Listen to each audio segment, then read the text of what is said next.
Georgia versus Kentucky back home in between the hedges in Athens, Georgia. Guys, I'm going to go ahead and tell you this is a system play for me. Georgia picking up a big road win last weekend in Jordan Hare in Auburn, 27-20. Brock Bowers ultimately saved them. Probably highlighted his Heisman Trophy candidate Ryan. Um, Returning home to play Kentucky, who I don't think really had an upset win over Kentucky, Florida. They should have won that. They were the better team. They did, and Kentucky's three score underdogs, basically 15-point underdogs. Give me Kentucky plus 15. Yeah, I know Georgia fans are probably going to lose their mind at that, but let me tell you why. A couple reasons. Number one, Georgia hasn't looked good against SEC opponents. That's just fact. It's you beat South Carolina by 10, you beat Auburn by 7. One of those on the road, one of those at home. You had to come back from behind South Carolina. I think it was 14-3 at halftime, something like that. Devin Leary hasn't looked great for Kentucky.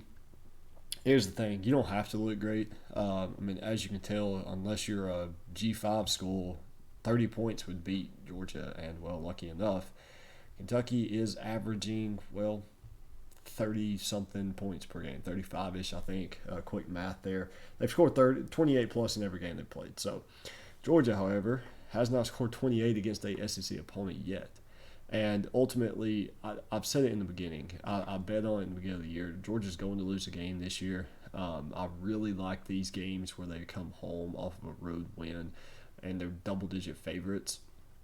I just think I think Kentucky is one of those teams that they're sneaky good. They're like Maryland. I would love to see Kentucky and Maryland play. Maryland could put Ohio State in a game they don't want to be in on Saturday. Kentucky could do the same thing against Georgia.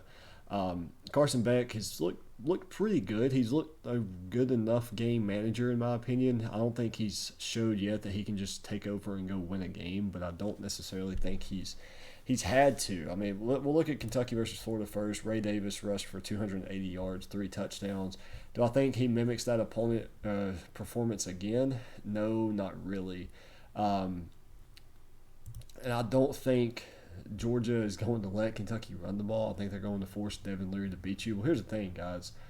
Devin Leary is a top 10 quarterback in the country. He may not always play like it, but when he's on, he's on. And I mean, he's really freaking good. I mean, Kentucky was 1-8 against Florida on third down, and they still win that game. Ultimately, I don't think they go 1-8 again on third downs.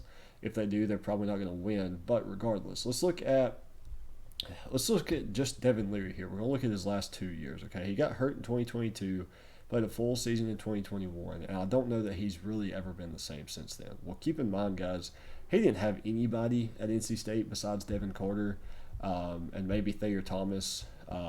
He still completed 61% of his passes. The year before that was 67. 3,400 yards, 35 touchdowns, 5 interceptions. Last year he was 11-4 before he ended up getting hurt. Now he can also run the ball a little bit. I think that does factor in sacks, but when you need him to take off, he can. 47% QBR is not great, but his interceptions, if I'm not mistaken, 2 against Vanderbilt, then 1-1-1. He throws the ball into tight coverage a little bit, which I think is his downfall. He's going to throw an interception on Saturday. I'm just telling you that straight up right now. But when you look at Kentucky defense, that's the real key here. Okay. 75 yards per game allowed on the ground. Now, have they played a good rushing attack? Not really. Florida, I mean, the talk all week was Florida's running backs. Florida's a pretty good running team, and they shut them down. Let's look at Vanderbilt. All right. 97 rushing yards. Again, not that great. Now, all these teams here, Akron, Eastern Kentucky, Ball State, of course, they're not going to lose to run the ball all over you. But here's the thing. It's just one of those where Georgia, I covered it with Maryland, Ohio State. I covered it with Texas, Oklahoma. Georgia should run away with this game. There's a reason Georgia's 15-point favorites. But it's college football, man. Stranger things have happened. No one's giving Kentucky a chance to win this game, and I think that's why Kentucky could keep it close. I don't think Georgia comes back after 2 pretty slow performances against Auburn and South Carolina. I'm pretty sure against UAB they wouldn't just too great either. Yeah, I mean, it was 28-14 at halftime. and then they kind of ran away with it in the second half. But regardless, I mean, you can see 28-7, 28-14, and then they run away with it. But I don't think Georgia just comes out and wins this game. I don't think they're up 24-3 at halftime. I don't think it's anything like that.